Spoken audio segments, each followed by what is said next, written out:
الحمد لله رب العالمين والصلاة والسلام على رسول الله. اعوذ بالله من الشيطان الرجيم. بسم الله الرحمن الرحیم والفجر وليال عشر. تمام تعریفیں اللہ رب العالمین خالق کائنات مالک عرش عظیم کے لیے ہیں، اور رسول کریم محمد عربی صلی اللہ علیہ وسلم پر درود و سلام نازل ہو۔ عشرۂ ذی الحجہ کے متعلق قرآن میں اللہ تبارک و تعالیٰ نے اور اس کے رسول صلی اللہ علیہ وسلم نے سنت مطہرہ میں بہت ساری فضیلتیں بیان کی ہیں، اور اس سے یہ ثابت ہوتا ہے کہ عشرۂ ذی الحجہ کے ابتدائی 10 دنوں کی بہت بڑی اہمیت اور فضیلت ہے۔ اللہ تبارک و تعالیٰ نے قرآن کریم کی جو آیت کریمہ میں نے آپ کے سامنے تلاوت کی ہے، اس میں اللہ تبارک و تعالیٰ نے فجر کی قسم کھائی ہے، اور اللہ تبارک و تعالیٰ یہ یاد رکھنا چاہیے کہ اسی چیز کی قسم کھاتے ہیں کہ جو چیز کسی مقام اور مرتبے اور عظمت والی ہو، اور اللہ تبارک و تعالیٰ کے لیے جائز ہے کہ اللہ تبارک و تعالیٰ مخلوق میں سے جس چیز کی قسم کھانا چاہیں وہ کھا سکتے ہیں، لیکن مخلوق کے لیے یہ جائز نہیں ہے کہ وہ خالق کائنات مالک عرش عظیم وحدہ لا شریک کے علاوہ کسی اور کی قسم کھائے۔ نہ تو وہ اپنے ماں باپ کی قسم کھا سکتا ہے، نہ اپنے بہن بھائیوں کی، اور نہ کسی مقدس جگہ کی، اور نہ شجر و حجر کی، اور نہ انبیاء علیہ الصلوۃ والسلام اور نبی کریم صلی اللہ علیہ وسلم کی، اور نہ کہ خانہ کعبہ کی۔ یہاں تک کہ آدمی یہ کہے کہ خانہ کعبہ کے رب کی قسم، تو ایسے الفاظ کہنا جائز ہے اور کہہ سکتا ہے۔ اور اسی طریقے سے اللہ تبارک و تعالیٰ کے رسول صلی اللہ علیہ وسلم نے اس عشرے کی بہت بڑی فضیلت حدیثوں میں بیان کی ہے، اور ان کو اعظم ایام کہا گیا ہے۔ اور پھر اللہ تبارک و تعالیٰ نے والفجر ولیال عشر، اور 10 راتوں کی اللہ تبارک و تعالیٰ نے یہاں پہ قسم کھائی ہے۔ تو 10 راتوں سے مراد بھی ذی الحجہ کے ابتدائی 10 دن مراد ہیں، جیسے کہ حافظ ابن کثیر رحمہ اللہ اور ابن عباس اور زبیر اور مجاہد امام بخاری رحمۃ اللہ علیہ نقل کرتے ہیں کہ یہ تمام حضرات بھی اس بات پہ متفق ہیں کہ ولیال عشر سے مراد جو ہے وہ ذی الحجہ کے ابتدائی 10 دن مراد ہیں۔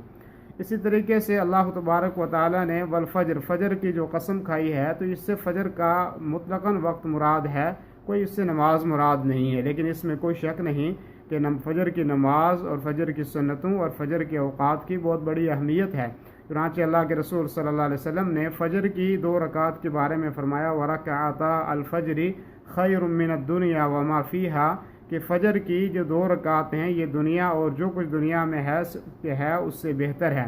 تو جب یہ سنت فجر کی سنتوں کی اتنی اہمیت ہے، تو فرض نماز کی، اور جو آدمی وضو کر کے چلتا ہے اور مسجد کی جانب آتا ہے اور جماعت کے ساتھ فجر کی نماز کو ادا کرتا ہے اور اس کے بعد اذکار کا اہتمام کرتا ہے، تو اس کا بہت بڑا ثواب اور اس کی بہت بڑی اہمیت ہے۔ اور اللہ کے رسول صلی اللہ علیہ وسلم نے ان کو حدیث میں فرمایا کہ ما من ایام العمل الصالح فیہن احب الی اللہ من هذه الایام العشر، کہ ان دنوں میں کیے ہوئے عمل، نیک عمل اللہ تبارک و تعالیٰ کو اتنے زیادہ محبوب ہیں کہ دوسرے دنوں میں کیے ہوئے عمل اتنے زیادہ محبوب نہیں ہیں، یعنی دوسرے دنوں کے مقابلے میں ان دنوں میں اگر کوئی نیک عمل کرتا ہے تو اس کا ثواب زیادہ ہے۔ چنانچہ صحابہ کرام رضوان اللہ علیہم اجمعین نے جب اللہ کے رسول صلی اللہ علیہ وسلم سے پوچھا کہ اللہ کے رسول صلی اللہ علیہ وسلم وعلی الجہاد فی سبیل اللہ، اگر کوئی آدمی اللہ کے راستے میں جہاد کرنے جاتا ہے، کیونکہ جہاد کا بہت بڑا ثواب ہے، تو فرمایا کہ ہاں، جہاد فی سبیل اللہ سے بھی زیادہ افضل ہے، مگر ایک ایسا آدمی کہ الا رجل خرج بنفسه وماله فلم يرجع من ذلك بشيء، مگر ایسا آدمی کہ جو اپنے مال کو بھی لے کے نکلا اور خود بھی نکلا، یہاں تک کہ وہ خود بھی واپس نہیں آیا اور اس کا مال بھی واپس نہیں آیا، یعنی شہید ہو گیا اور مال بھی اس نے اللہ کی راہ کے اندر وقف کر دیا۔ اور اسی طریقے سے اللہ تبارک و تعالیٰ نے قرآن کریم میں فرمایا وَيَذْكُرُ اسْمَ اللَّهِ فِي أَيَّامٍ مَّعْلُومَاتٍ وَيَذْكُرُ اسْمَ اللَّهِ فِي أَيَّامٍ مَّعْدُودَاتٍ، تو ایام معدودات سے بھی اور ایام معلومات سے بھی مفسرین کے نزدیک یہی ذی الحجہ کے ابتدائی 10 دن مراد ہیں۔ اور دوسری روایت میں اللہ کے رسول صلی اللہ علیہ وسلم نے فرمایا کہ ما من ایام اعظم عند اللہ، کہ اللہ کے نزدیک یہ دن سب سے عظیم دن ہیں، بہت عظمت والے دن ہیں، اور فرمایا کہ یہ دن اللہ کے ہاں زیادہ محبوب ہے عبادت کے اعتبار سے دوسرے دنوں کے مقابلے میں، اور ان دنوں میں اللہ تبارک و تعالیٰ کے رسول صلی اللہ علیہ وسلم نے فرمایا کہ فاکثروا فیہن من التحلیل والتکبیر والتحمید، کہ اس میں زیادہ سے زیادہ اللہ کا ذکر کرو، لا الہ الا اللہ پڑھو اور اللہ اکبر پڑھو، اور اس کے بعد تحمید کرو، الحمدللہ کے الفاظ کہو۔ چنانچہ ذی الحجہ کے چاند نظر آ جانے کے بعد مطلقاً اللہ کا ذکر کیا جا سکتا ہے ان تکبیروں کے ساتھ، اللہ اکبر، لا الہ الا اللہ واللہ اکبر وللہ الحمد کے الفاظ ثابت ہیں ذی الحجہ کے ابتدائی پورے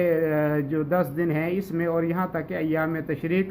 کی جو 13ویں تاریخ ہے اس کے اثر تک یہ اذکار کیے جا سکتے ہیں۔ ان اذکار کو اذکار مطلق کہتے ہیں، یعنی کبھی بھی یہ وقت، کسی بھی وقت میں یہ اذکار کیے جا سکتے ہیں۔ لیکن اس کے مقابلے میں کچھ جو ہیں وہ مقید ذکر ہیں، جیسے کہ ذی الحجہ کی 9ویں تاریخ کو فجر کے بعد، ہر نماز کے بعد، فرض نماز کے بعد سے لے کر یہاں تک کہ ذی الحجہ کی 13 تاریخ کو عصر کی نماز کے بعد تک وہ ذکر کیے جا سکتے ہیں۔ اور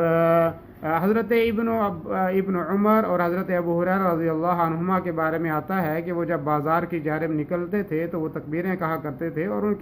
کے ساتھ مل کر اور لوگ بھی تکبیریں کہتے تھے۔ چنانچہ تکبیرات کے کہنے کے اندر شرم و حیا نہیں کرنا چاہیے، زور سے بلند آواز سے تکبیریں بازاروں میں، راستوں میں چلتے ہوئے جہاں بھی وقت ملے آدمی زور سے تکبیریں کہہ سکتا ہے۔ ان ایام کو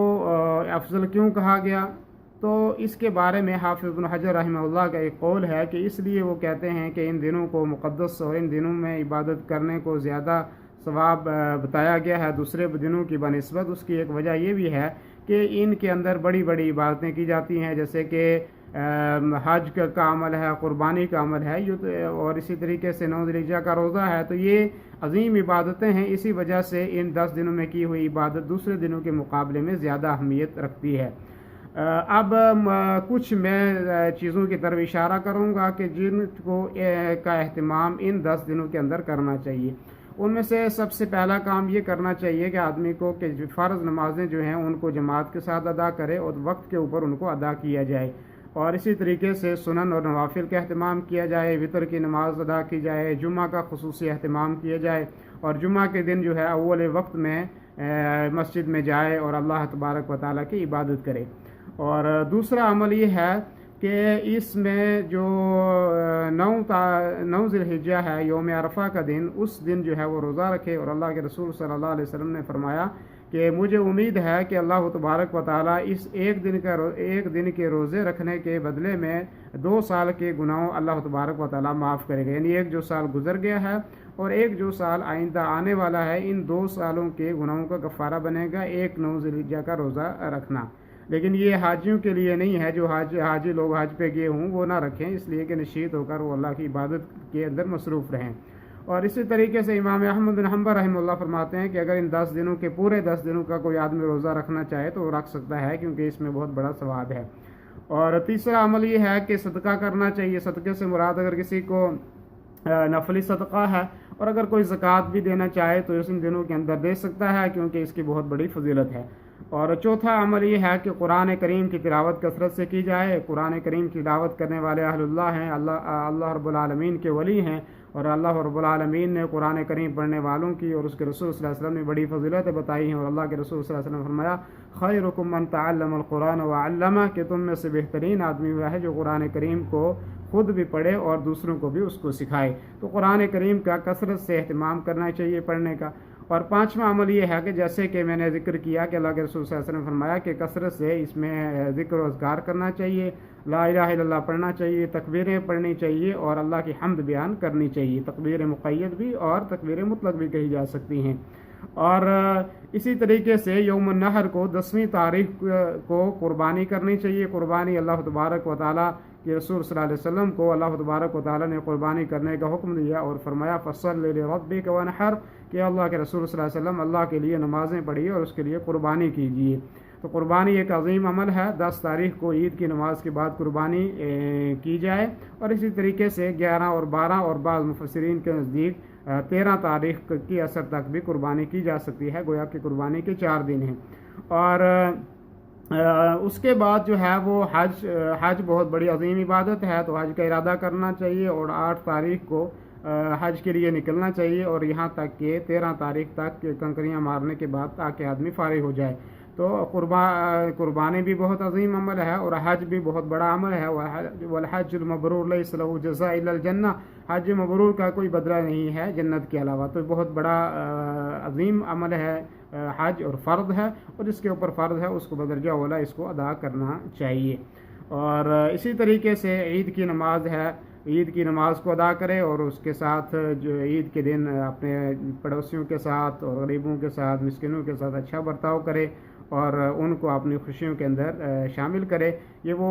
بعض عمل تھے کہ جو ان 10 دنوں کے اندر کرنے چاہیے۔ اللہ رب العالمین ہماری نیک عبادتوں کو قبول فرمائے، اور اللہ تبارک و تعالی ہمیں اس کے ذریعے سے جنت کی نعمتوں سے نوازے۔ وصلی اللہ وسلم علی نبینا محمد وعلی آلہ وصحبہ اجمعین۔